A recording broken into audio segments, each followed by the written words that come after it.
to this week's Three Things. I'm Taryn Elliott, the Director of Client Success and Marketing at Lisi, and I am joined today by Ann Caskey, the legal content writer and editor at Lisi. Welcome, Ann. Hey Taryn, how are you? I'm good. How are you? Doing fine. Glad to be at the end of the week. Ready Yes, for the weekend. exactly. We're at the end of the week. We're at the getting ready for the weekend, but we are also at the end of the year. Which I know we were talking in the green room before this is a very busy time for everybody. So lots to look forward to, but lots to do. Yes, I know we've got a lot going on with holiday decorations, holiday cards at work and at home. Yes, we do, for both us and for our clients. So I will say, from a marketing and creative perspective, this is one of my favorite times of year because I enjoy working not just on the Lisi holiday card, but on our client holiday cards. I know a lot of our team kind of feels that energy around kind of getting to create something a little bit different and a little bit away from all of the normal marketing that we're doing, as we create holiday cards and go into year-end marketing. Yeah, And I'm excited for the Lisi holiday card. I got a sneak peek and I'm ready for everyone to see it. yes, I know. That is what I'm working on later this afternoon. But yeah, I'm very excited about that.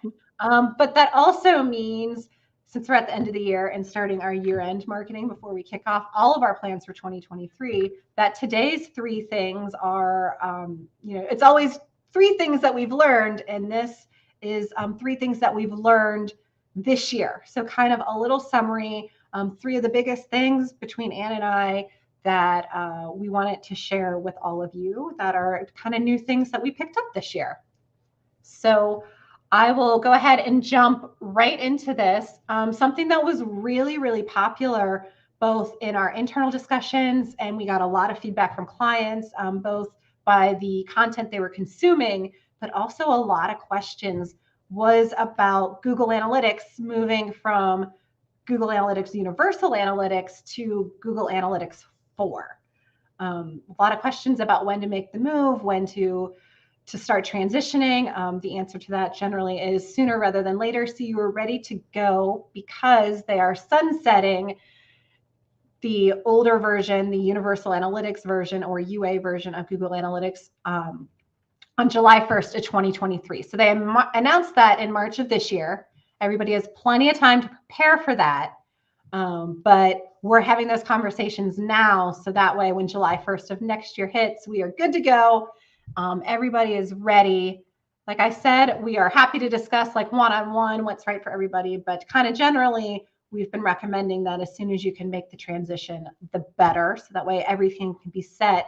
But you might be wondering what we're going to get with Google Analytics 4. So from everything we've been reading and everything we've been finding out, Google Analytics 4 is going to be smarter. It really is working to deliver actionable insights without a lot of configuration for just the lay user. So I know sometimes that's something like even I struggle with, is how do we use Google Analytics in a way that's useful to us when you have to like create individualized reports or segmenting. And so Google Analytics 4 should be a lot easier to get all of your data in a way that you can use and make decisions on. And one of the things that's really exciting is it'll be across platforms. So if you have a website and an app, Google Analytics 4 will pull all of that information into one place.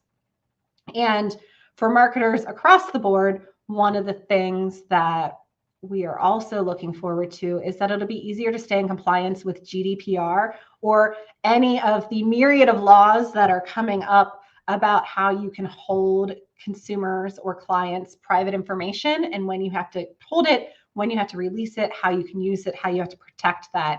The new Google Analytics 4 will let you control privacy down to the country level, which will make that a little bit easier. Right now, a lot of people just adopt the most restrictive standard because they have to pick one. So I know personally, I'm really looking forward to that.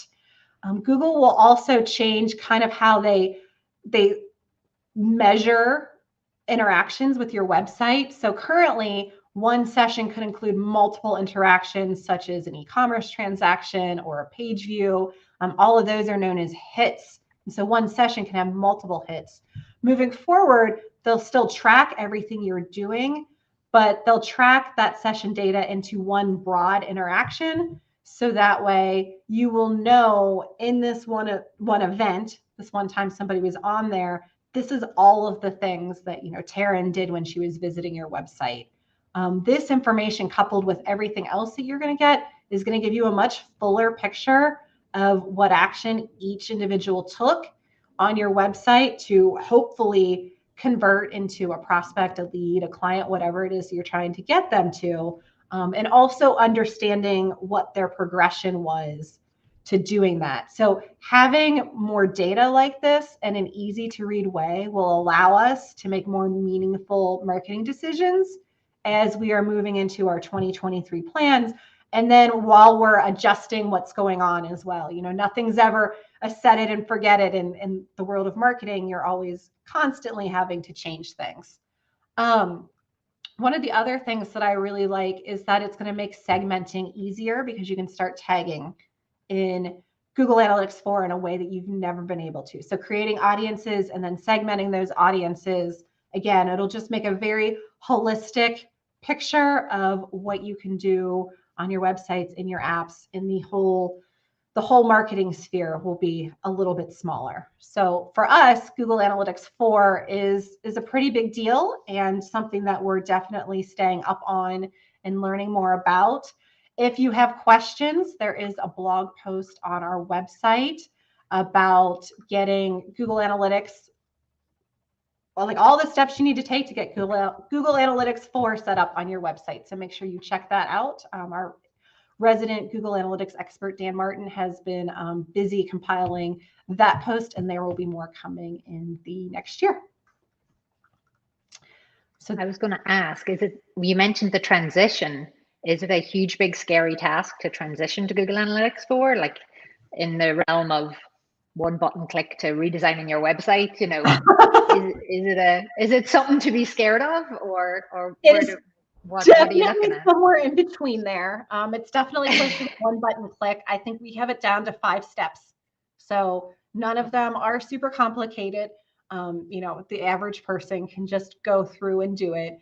But I do also recommend understanding a little bit of what the transition means and, if there's what data you're collecting, what data you may or may not be collecting moving forward. So doing a tiny bit of research to understand whether that's reaching out to us and asking some questions or, looking online can go a long way. But yeah, in the scheme of things, it's very easy to set up Google Analytics 4 on your website, and you can do that now. You don't need to wait until next year.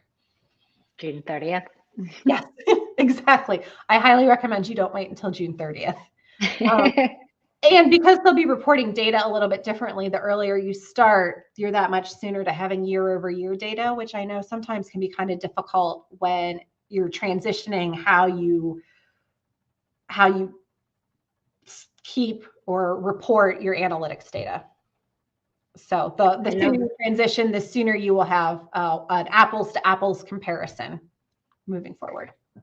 I love the feature you mentioned about selecting your country, because I know Europe and the European countries have had such restrictive privacy regulations that America's just not there with that. And it does make it more difficult on American websites, Yes. And as a marketer, once you even have a little bit, of a client or a potential client in Europe, that changes everything. So I know a lot of marketers just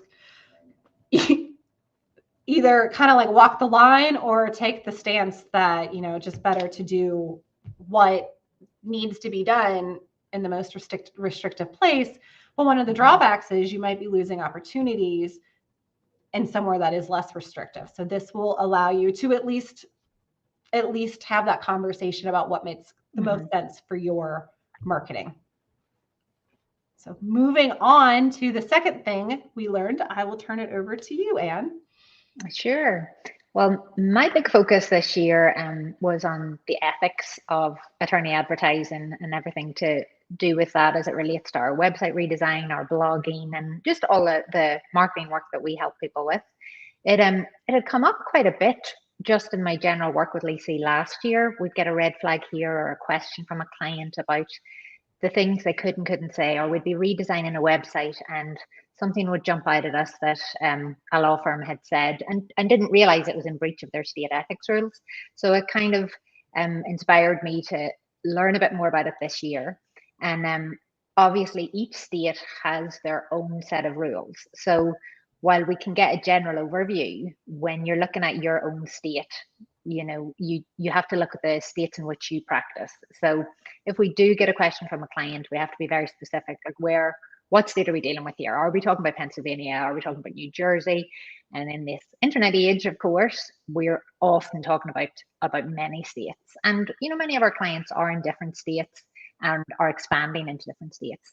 So some of the interesting things that we've kind of come across, where one of my little favorite stories was when we'd get questions about images.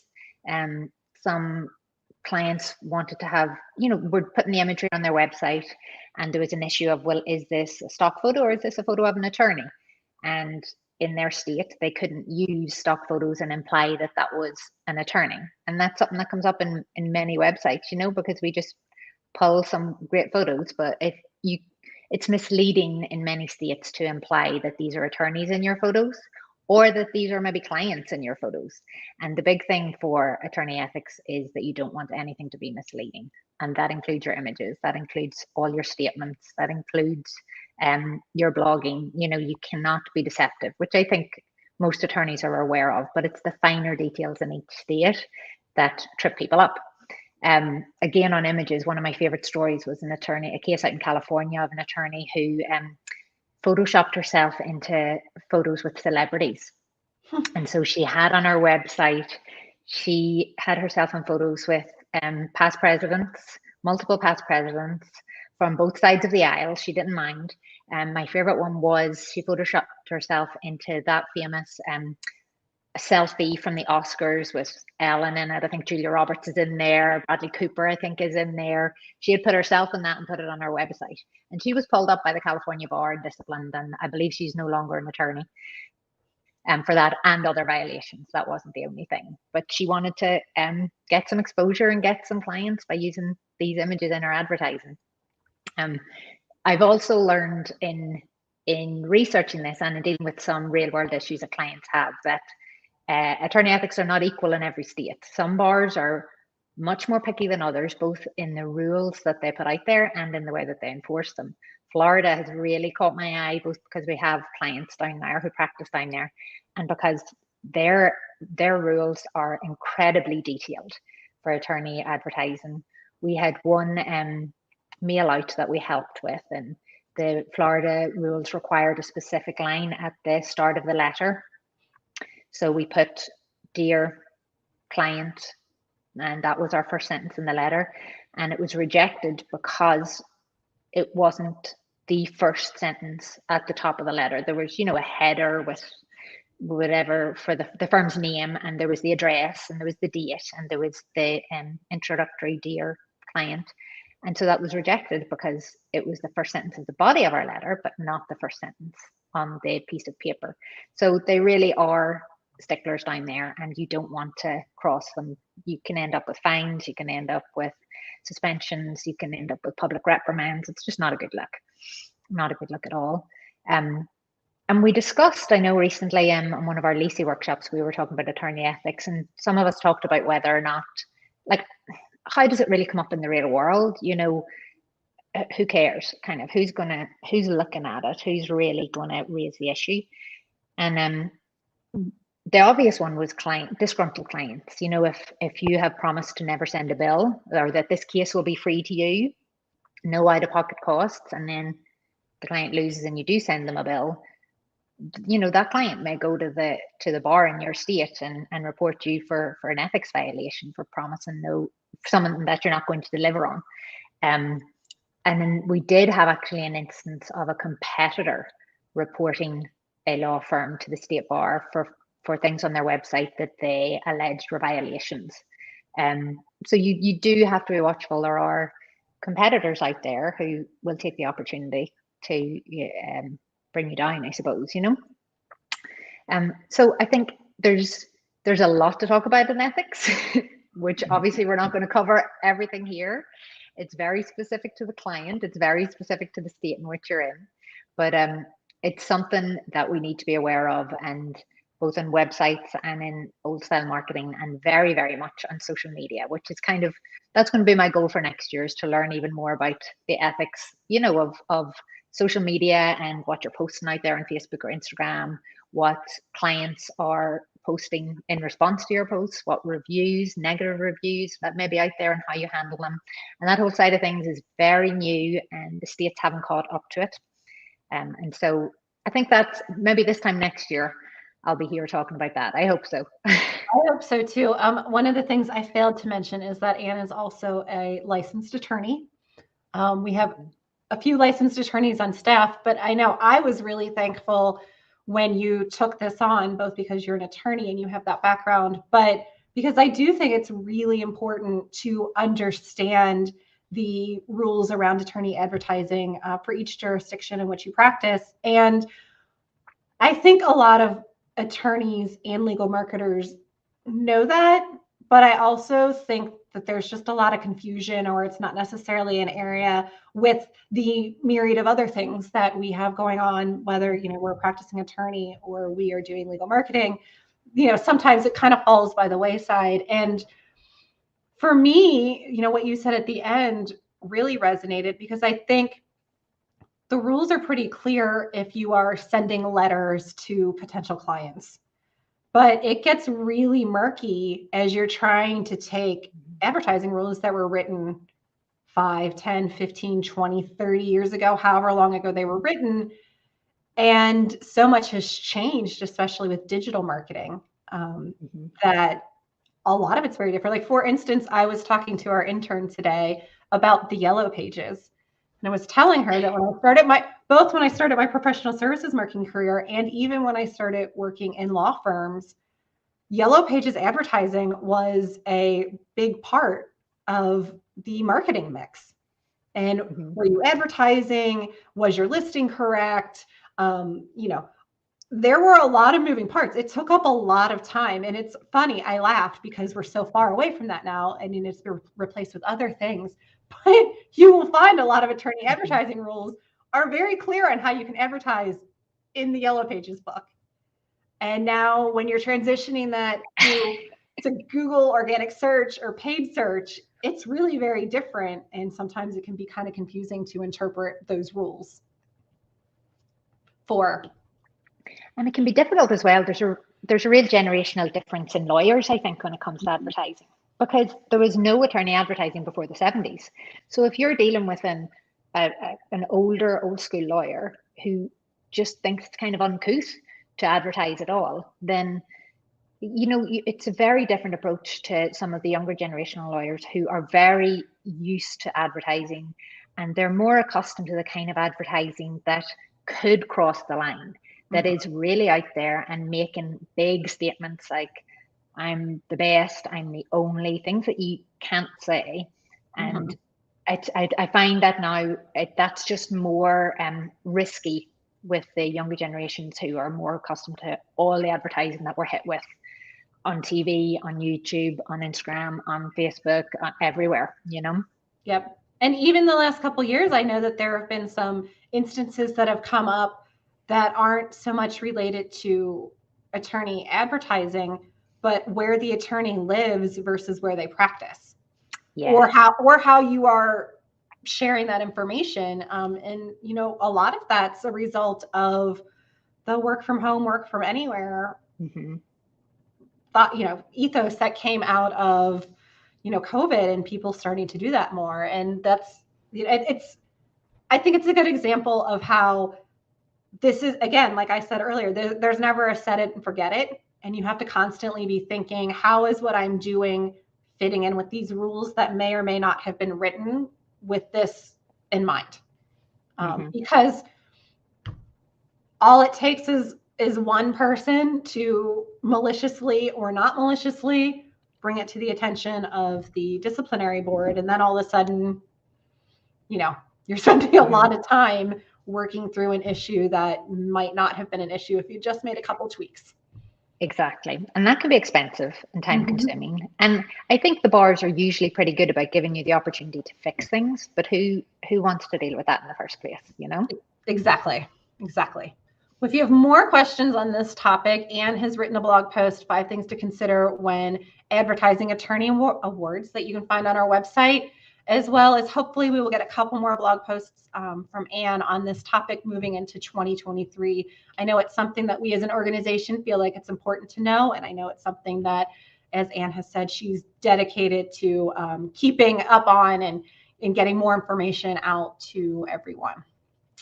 So moving on to our third thing that we learned this year is podcasting. For those of you who this is not your first 3 things, you will know that Lisi has started a podcast adventure this week. And we have, not this week, I'm sorry. Lisi has started a podcast adventure this year. Not only did we launch a podcast for ourselves, we launched podcasts for clients as well. And so this has been a learning experience for us in every sense of the word. And it's also been a really, really positive experience. So you will see Lisi with our All the Things platform for our podcast. We take all of our live streams, so 3 things, news, views, and to-dos, and Ask Me Anything. And we put all of those in podcast format because we understand that sometimes being at your computer at 12:30 on a Friday to catch us live is not possible. Sometimes you need to take that time to hear what we have to say, catch up on, what's new in legal marketing as you are picking your kids up from school or going for a run or, driving to see your in-laws for Christmas, whatever it is. We're trying to be wherever we need to be for everybody. And then we also started a brand new format called One More Thing, which we put out once a month only in podcast format. And that's just an opportunity for us to catch up with people we know in the legal industry about that one more thing they want to share. And I mention all of this because one of the things we learned in doing the podcasting is to have a plan. And we very much have a plan for who our audience is, how they might want to take in the information, the format they want it in, and the topics. So if you're going to launch a podcast, one of the first things that I would say is sit down and think about that. Who are you trying to reach? What are their lives like? How can you best do that? What do you want to talk about? And what are some topics? Like, don't just be like, yes, I have an idea for this one thing that we're going to talk about, and we're going to do that in January 2023. Cool. Because February is going to roll around and you're going to be like, okay, now what? So I generally recommend if you can do like the first maybe 6 episodes, that's really helpful with an idea of how you're going to fill in the rest of them. One of the things to think about is this going to be once a week, once a month, every other week? Are you going to do 8 episodes and then take an 8-week break? There's a lot of different options about how to do your podcast. So figure out what works for you and then move forward with the planning of the topics. And part of the planning of the topics that we found really valuable is really thinking about the guests that you want to have on your podcast. So sometimes our podcast is just our internal team because it's something that we want to share and it's right for the topic we've chosen. But we've also had a lot of success, as have our clients, with picking the right guests to have on the podcast. And one of the things I love about having outside guests is that they bring a different perspective and they bring kind of a different way of thinking to what you're sharing with your audience. Because as knowledgeable as you might be about a topic, there's always somebody else who has something more to add to that. Another bonus is that by having guests on your podcast that might be outside of your organization, you're broadening your marketing reach, which is one of the things that you need to consider when thinking about podcasting is how are you going to market your podcasts?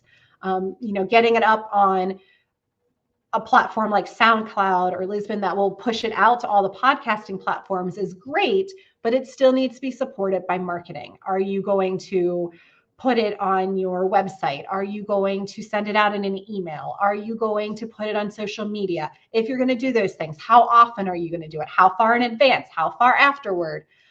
All of those things need to be talked about and considered when putting together your podcast plan. So that way you know exactly what to do. And if you do a little bit of planning up front, it makes it a lot easier to just kind of plug and play as you go along. And related to that is creating assets. Your podcast should have a name, it should have a theme, it should have a general brand, a look and feel, a color scheme, images that you're using, fonts that you're using. Spending a little bit of time before you launch, planning all of that out makes it a lot easier once you do launch to change the titles. You'll notice for all of our podcasts, everything has the same background. It has the same kind of general look, and then we swap out the information as appropriate for that episode. We have loved doing a podcast, and one of the things that I say to people is that it's not going to be perfect the day you launch it, but you will tweak it as you go, and eventually you'll get to the point where you're like, yes, this is exactly what it is. This is what it should be. Again, it's never set it and forget it. You'll keep tweaking it as you go, but don't feel like it has to be perfect the first day. Get it to really good, get it to what you're comfortable with, and launch it. Because if you wait for it to be perfect, you generally end up waiting a long time. We've loved doing this. We've loved doing this for clients. We will keep doing this. And if you are ready to get started with podcasting, we do have a 5 tips for starting your firm's podcast adventure article on our website, written by Robin Addis, who has been with us every step of the way as Lisi has launched their podcast this year. Plus, you can check us out on any of your podcasting platforms. Would you say, Taryn, there's an optimal podcast length? Do I have to get on there for an hour if I want to launch a podcast, or is 10, 15 minutes a good start? I would say that very much falls under who's your target audience, what are you trying to accomplish, what topics are you discussing? I know some podcasts where the whole point is that it's 10 minutes, you're in and out, and that is what they want to share. Other podcasts, it's an hour to an hour and a half because it's, a deep dive into one topic. My son listens to a podcast that's like everything you need to know about whatever the topic is. And those are a very deep dive into everything about that topic. So a 10-minute podcast isn't going to work for that format. It needs to be, closer to an hour, I think. Whereas some people are like, you know what? I want them in and out, and I'm going to put out a bunch of 10-minute podcasts. And other podcasts, it varies. I always say our podcasts kind of have a goal length, but as long as we're having a good conversation, let's keep going. So sometimes the answer is the length that you produce for your podcast is the length that you will actually execute on, or the length that needs to be there for the topic that you want to address. Some topics you have might be really short. There's not a lot to say about it. Other topics, you're like, you know what? I need to make 3 episodes about this. Yeah. I feel like the consistent message is get started. Yes. Plan and get started. Just try it. Exactly. Like if you're going to do a podcast, exactly. Plan, think it through, make sure that you have the bandwidth to commit to it, but then just jump in. You'll get there. Love it. Well, speaking of time, I definitely try to keep our live streams and our podcasts to 30 minutes or less if we can. And we are inching toward that 30-minute mark. So, Anne, thank you so much for joining me today on the 3 Things live stream. It's a pleasure. I've enjoyed doing this with you. Next week, Lisi will be back with a special holiday-themed Ask Me Anything. So 12:30 Eastern time on our Lisi live stream. Check that out. It will be, like I said, special holiday Ask Me Anything. You can always find our live streams on LinkedIn. You can find them on our website, and all of our live streams and our podcasts are on all of the podcast platforms. So check it out and have a great day. Thanks, everybody.